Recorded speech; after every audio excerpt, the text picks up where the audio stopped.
فطر الخلائق بقدرته ونشر الرياح برحمته ووتد بالصقور ميدان عرضه أول الدين معرفته ثم الصلاة والسلام على أشرف الخلائق أجمعين سيدنا ومولانا أبي القاسم محمد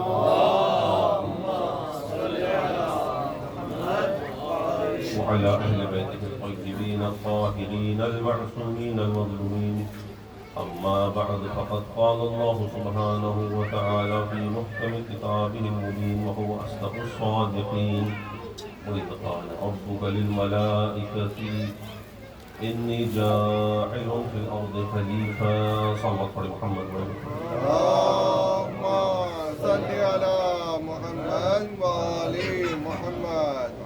اپنے اپنے حاجات کی قبولیت کے لیے ایک مرتبہ بلند آواز سے صلوات پڑھیں. اللهم صل على محمد وآل محمد. خداوند عالم کی بارگاہ میں 10 دعا ہے کہ بحق محمد و آل محمد و بحق امام زمان عجل اللہ فرجہ الشریف ہم آپ تمام کی عزاداری کو قبول فرمائیں، ہم تمام کو معرفت محمد و آل محمد نصیب فرمائیں، جو پریشان حال ان کی پریشانیوں کو دور فرمائیں، ہم سب کو معرفت محمد و آل محمد نصیب فرمائیں اور امام زمان کو ہم سے راضی فرمائے، امام زمان کے ظہور میں تعجیل فرمائے. دعا کی قبولیت کے لیے ایک مرتبہ صلوات پڑھیں. اللهم صل على محمد وآل محمد.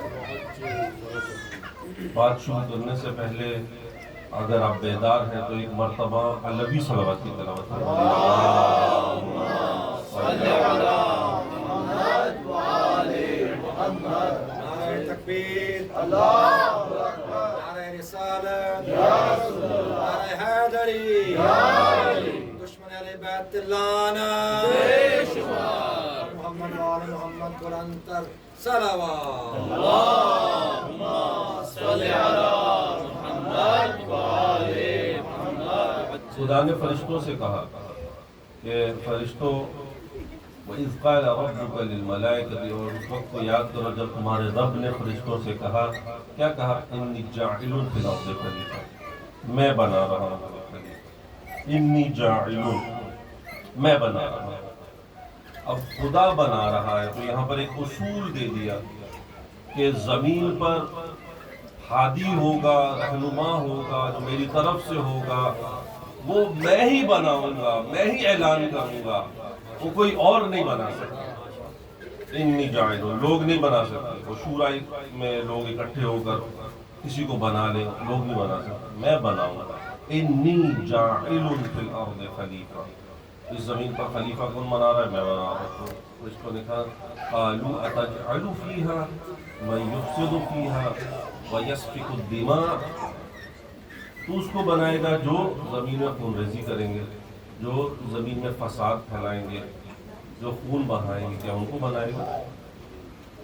تو خداوند عالم کہتا ہے قال انی اعلم ما لا تعلمون، جو میں جانتا ہوں. اچھا اس سے پہلے انہوں نے کہا نحن نسبح ونقدس لک، ہم دیکھو ہم فرشتے ہیں، یعنی فرشتے کہتے ہیں ہم تیری تسبیح کرتے ہیں، ہم تیری تقدیس بیان کرتے ہیں، لیکن تو بنائے گا کہ ان کو جو خون ریزی کریں گے، ان کو بنائے گا جو فساد کریں گے.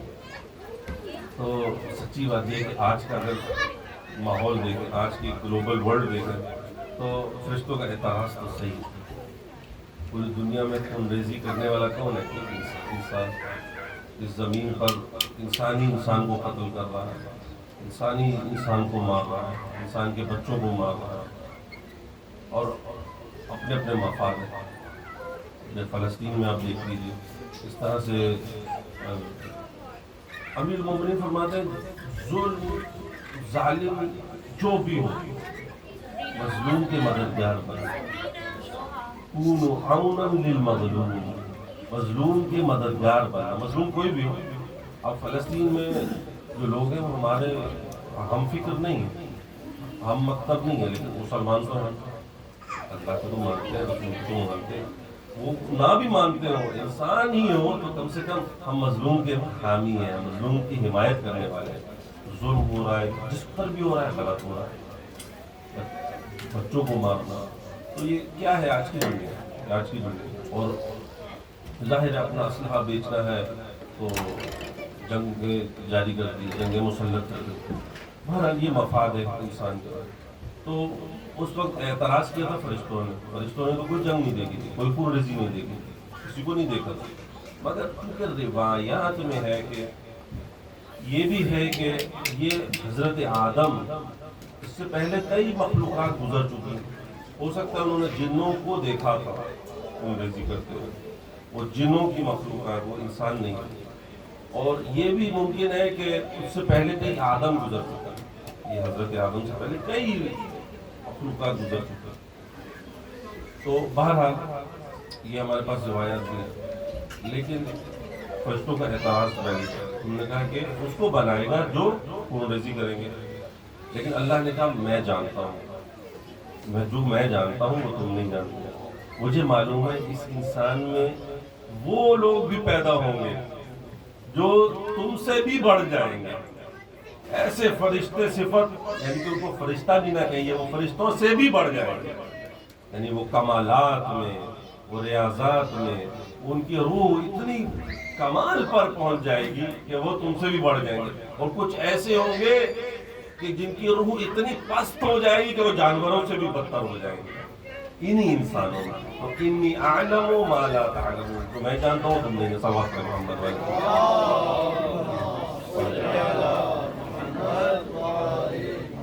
تو خلیفہ بنانا کس کا کام ہے؟ اللہ کا کام ہے۔ اللہ کا کام ہے کہ ہادیان بھی، اللہ کا کام ہے نبی بھیجے۔ 1,24,000 انبیاء ہے، کس کا کام ہے؟ اللہ کا کام ہے۔ کوئی مل کر کہہ دے، 1,00,000 بندے مل کر کہہ دیں یہ نبی ہے، نبی نہیں ہو سکتا۔ 1,00,000 بندے مل کر کہیں یہ ہم اس کو ہادی بنا رہے ہیں، یہ ہماری ہدایت دے رہے ہیں، تو چاہے جتنے بھی لوگ کہتے رہیں وہ ہادی جب نہیں ہے کیونکہ اللہ کی طرف سے نہیں ہے، تو ہمارا مکتب ہے منصوص من اللہ، اللہ کی طرف سے۔ ہادیان برحق کا ہے اللہ کی طرف سے۔ امام اب نبی کے بعد کون ہوگا؟ اب نبی 1,24,000 انبیاء، رسول خاتم النبی صلی اللہ علیہ وآلہ وسلم۔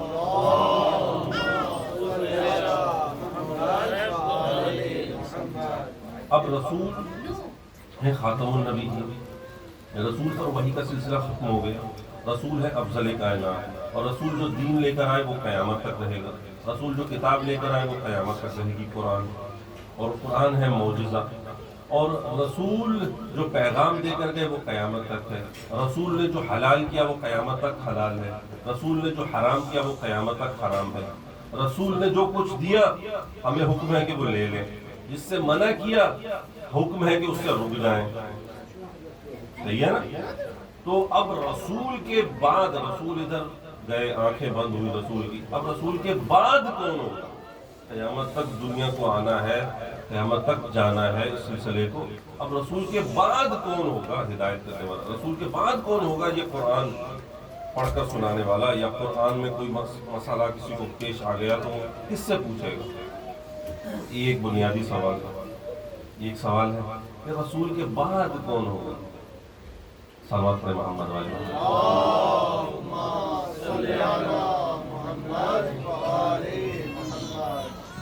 جس طرح وہ انجینئر مرزا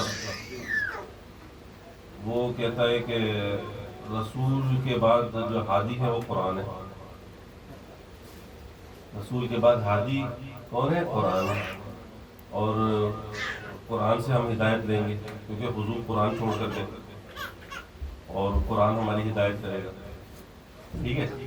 تو کیونکہ اب یہ جو شیعہ کہتے ہیں کہ ان کے 12واں امام ہے وہ بھی تو غائب ہے، وہ بھی غائب ہے، تو اب ہے بس قرآن ہی ہے جو ہدایت کرے گا۔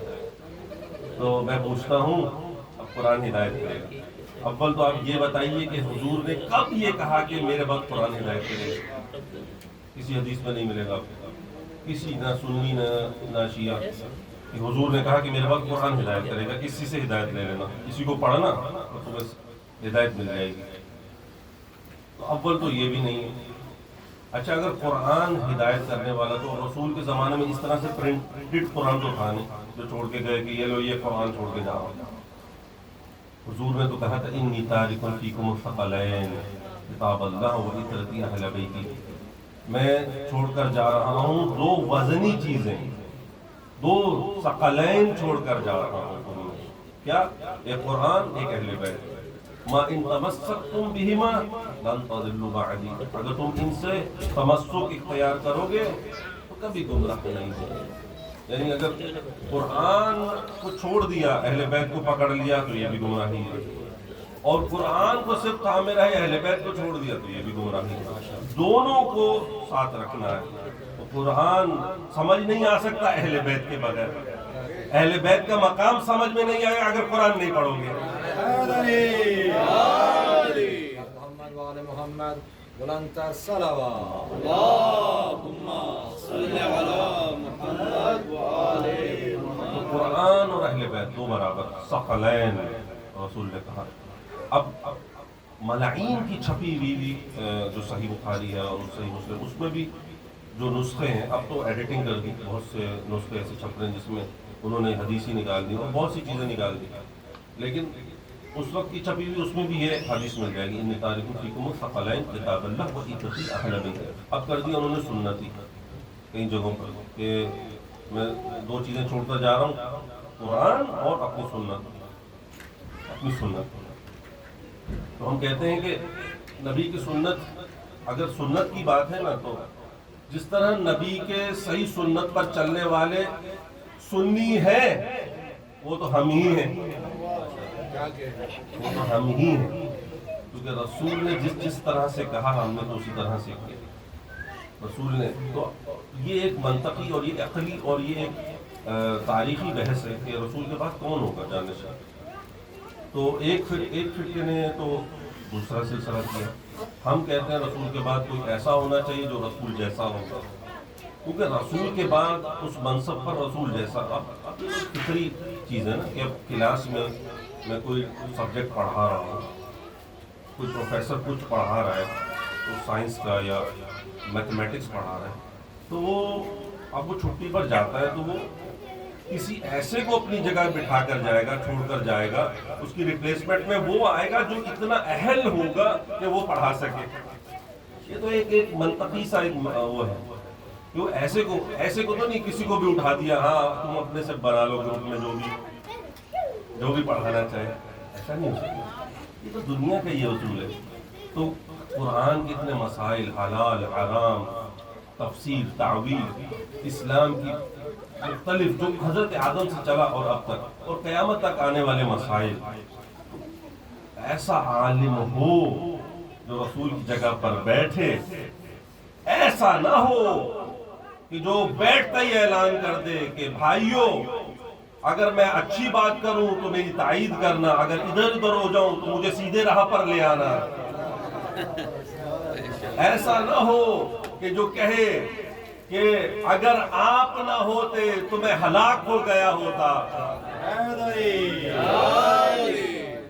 جو سب کا مددگار ہے، ہم کو بھی اس سے پیار ہے، وہ نعرہ علی یاری، وہ نعرہ علی یاری، نعرہ بلند تر صلوات۔ اللهم صل على محمد وآل محمد وعجل فرجهم۔ تو امیر المؤمنین کی ذات ہی ملتی ہے، کیونکہ حجۃ الوداع کے موقع پر جب آخر میں مقام جعفہ کے قریب پالانوں کا منبر بنایا اور جنگل ہے اور اس جنگل میں رسول نے منگل کر دیا، جنگل میں منگل کر دیا، جب پالانوں کا منبر بنا کیا۔ اور ایک سوال بھی ہے، میں معذرت چاہتا ہوں، میں حصہ ہے ہمارے نالج کے لیے، کیا یہ حدیث مکمل ہے کہ من کنت مولا فہذا علی مولا، اس سے آگے کا حصہ بھی ہے؟ اس سے آگے کا بھی حصہ ہے، سب اپنے محمد بھائی۔ اللهم صل على محمد وآل محمد۔ آپ نے سوال کر لیا تو اب میں اس کو مکمل کر دوں گا۔ حضور نے فرمایا کہ پالانوں کا منبر بنا کر، اور یہ حدیث تواتر کے ساتھ متواتر، یعنی اس کا کوئی انکار نہیں کر سکتا، ہزاروں مطلب سینکڑوں راوی تو ایسے ہیں جو مستند راوی جنہوں نے یہ روایت کی تو جب ایک بار اتنی تواتر سے سب کہہ رہے ہو، اس کا مطلب ہے وہ بات ہوئی ہے. من کنت مولا ہو فہذا علی المولا. اب اس کو بہت سے سنی بھی کوئی کرتے ہیں. اس کے بعد رسول نے کہا کہ میں مولا کے اوپر تو بات میں آؤں گا کہ مولا کے معنی کیا کیا لیتے ہیں وہ، لیکن من کنت مولا ہو فہذا علی المولا، جس کا میں مولا ہوں اس کا یہ علی مولا ہے. اللہم والمن والاہ، اس سے جو اس سے محبت رکھے وہ مجھ سے محبت، والمن والاہ، وعادمن عاداہ، جو اس سے دشمنی رکھے اس نے مجھ سے دشمنی کی، میرا دشمن خدا کا دشمن. وَخْذُلْ مَنْ خَذَلَ، جو اس کی احانت کرے اس کو ذلیل کر دے. وَخْذُلْ مَنْ خَذَلَ، اور وَانْصُرْ مَنْ نَصَرَ، جو اس کی مدد کرے تو اس کی مدد کرے. تو خداوند عالم سے دعا کی. اور خطبہ غدیر بہت ہی طویل ہے. اس سے پہلے رسول نے اعلان کیا تھا کہ کیا میں تمہارے نفسوں پر اولا نہیں ہوں؟ النبی اولا بالمؤمنین من انفسہم، قرآن کی آیت ہے کہ نبی اولا ہے مؤمنین میں ان کی نفسوں سے زیادہ، کہ نبی ہمارے نفسوں پر زیادہ تصرف رکھتے. نبی کہیں کہ یہ وقت جہاد ہے، جہاد کرو، ہمیں جہاد واجب ہے. اگر نبی کہیں حکم دیں تو جہاد واجب ہے، کیونکہ نبی ہمارے نفسوں پر زیادہ حکم رکھتے ہیں، تصرف رکھتے ہیں. اور نبی کہیں یہ موقع ہے، اسی لیے جب کوئی نماز پڑھ رہا تھا تو اس کو بلایا قیام میں، تو نبی نے آواز نہیں سنی. پھر نبی نے آواز دی، آواز سن کے فٹافٹ نماز پڑھنے لگا، تیز تیز نماز پڑھنے، فٹافٹ جلدی سے کیا، اور اس کے بعد تشہد کر کے فوراً پہنچا رسول کے پاس. کہا تجھے پہلے آواز دی تھی تو اس وقت کیوں نہیں آیا؟ کہا کہ یا رسول اللہ نماز پڑھ رہا تھا. کہا نماز پڑھ رہا تھا، تجھے نماز سکھائی کس نے؟ اے نبی، اے رسول، جب تم ان لوگوں کو بلاؤ تو ان پر واجب ہے کہ یہ جواب دے، رسول کا جواب. اسی لیے نماز میں اگر کوئی سلام علیکم کہتا ہے، آپ اکیلے پڑھ رہے ہیں، یہ بھی ایک فقہی مسئلہ ہے. آپ اکیلے نماز پڑھ رہے ہیں، کوئی گھر میں داخل ہو، اب کوئی بھی نہیں، اس نے سلام علیکم کہا تو آپ سلام علیکم، اس کا جواب دینا واجب ہے نماز کی حالت میں، سلام علیکم. لیکن اگر اور لوگ ہیں بیٹھے، اس نے سلام علیکم کہا تو یہ واجب کفایہ نہیں، اور لوگ جواب دیں، آپ نہیں دیں، آپ نماز پڑھتے ہیں. تو یہ ایک مسئلہ ہے. تو جب رسول بلا رہے ہیں، ایک شرعی احکام کے لیے اتنا حکم ہے، لیکن جب رسول آواز دے تو اس کے لیے واجب ہے کہ رسول کا جواب دے، رسول کی آواز پر لبیک کرو، فوراً پہنچو. جب ماں باپ کی اجازت کے بغیر مستحب نماز نہیں ہو سکتی، تو رسول جو پوری امت کا باپ ہے، صلوات پڑھیں محمد والی.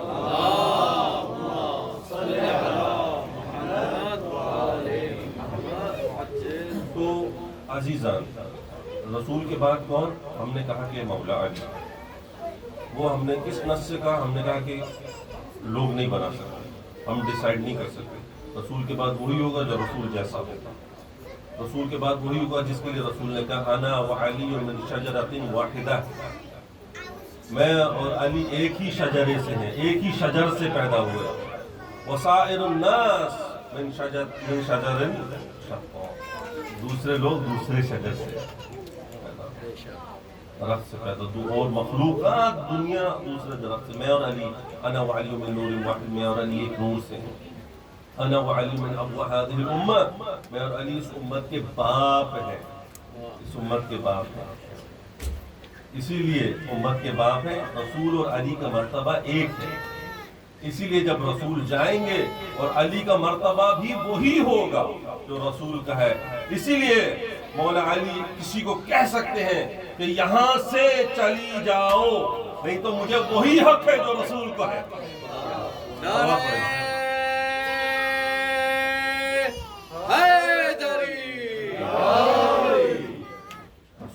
مولا علی کا مرتبہ وہی ہے جو رسول کا ہے.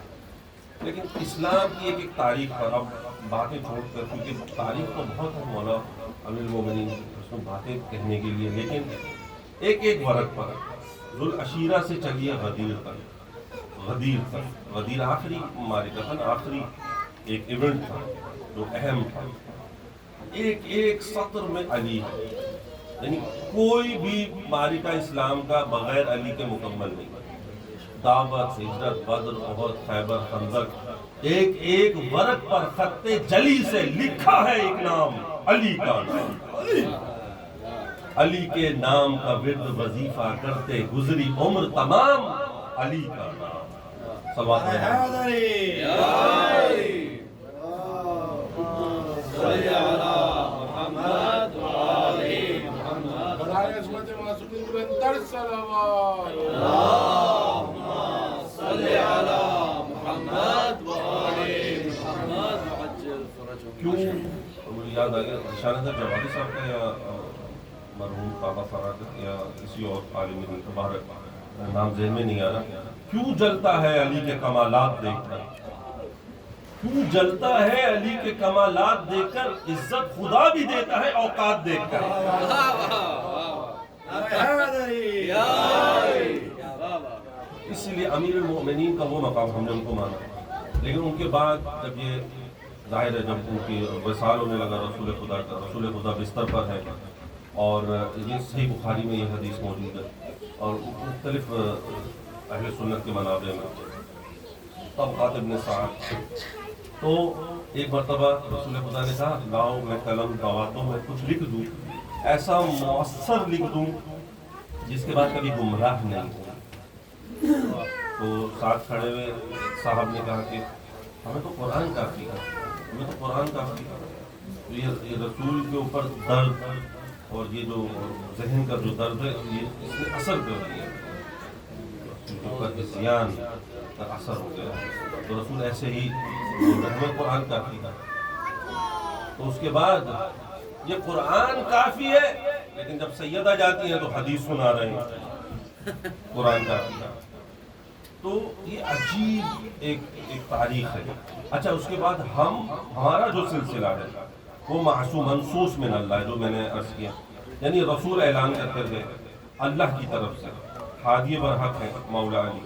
اب مولا علی کے بعد کون ہے؟ رسول نے پہلے ہی اعلان کر دیا تھا میرے بعد 12 خلیفہ ہوں گے، ان کو سب مانتے ہیں اہل سنت، 12 خلیفہ ہوں گے، قریش سے ہوں گے، اور ائمہ معصومین کے نام سب ازبر سب یاد تھے، سب بتا دیا تھا۔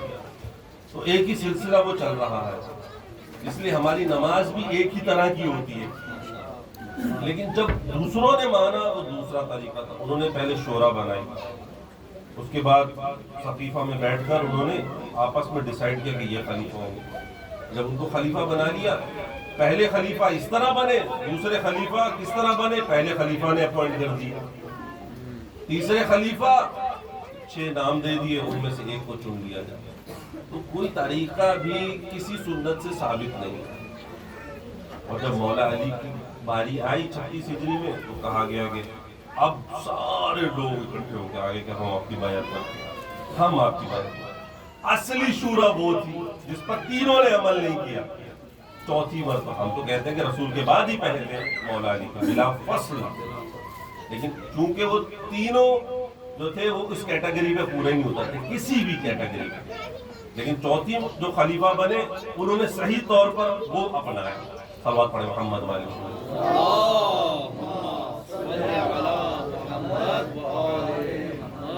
اب پہلے تو مولا علی نہیں کر رہے تھے تسلیم، اب اس کو ڈاکٹر اسرار احمد نے کربلا کا تاریخی پس منظر، یہ کربلا اسی عنوان سے ان کی ایک ویڈیو ہے، اس پر انہوں نے شروع میں یہ کچھ ایسی باتیں کی اور بے وقوفانہ باتیں، جن کا جواب بہت تفصیل سے دیا جا سکتا ہے، لیکن ایک مقام پر جب اس مقام پر پہنچے کہ خلیفہ ثالث کا جب قتل ہوا اور قتل کے بعد کچھ بلوائیوں نے قتل کر دیا، اور اس کے بعد حضرت علی کے پاس لوگ چلے گئے اور لوگ جا رہے ہیں اور لوگ کہہ رہے ہیں کہ ہم آپ کی بیعت کریں، اب آپ ہی ہیں، آپ ہی سب سے بہتر ہے، ہم آپ کو ہی سمجھتے ہیں، آپ ہی اپروپریٹ بندے ہیں۔ تو ظاہر ہے وہ کہتے ہیں کہ امت کا خیال تو ہونا چاہیے تھا، اور امت کا خیال تھا ان کو، تو کون بنتا تھا؟ کیونکہ کیا امت کو ایسے ہی چھوڑ دیتے؟ تو میں بھی تو یہی کہہ رہا ہوں، ہم بھی تو 1400 سالوں سے یہی تو کہہ رہے ہیں کہ کیا امت کو رسول ایسے ہی چھوڑ کے چلے گئے؟ کیا رسول کے اندر عام آدمی جتنی فہم بھی نہیں تھی نعوذ باللہ کہ امت کو ایسے ہی چھوڑ کے چلے گئے؟ ہم بھی تو یہی کہہ رہے ہیں کہ رسول ایسے چھوڑ کر تو نہیں گئے،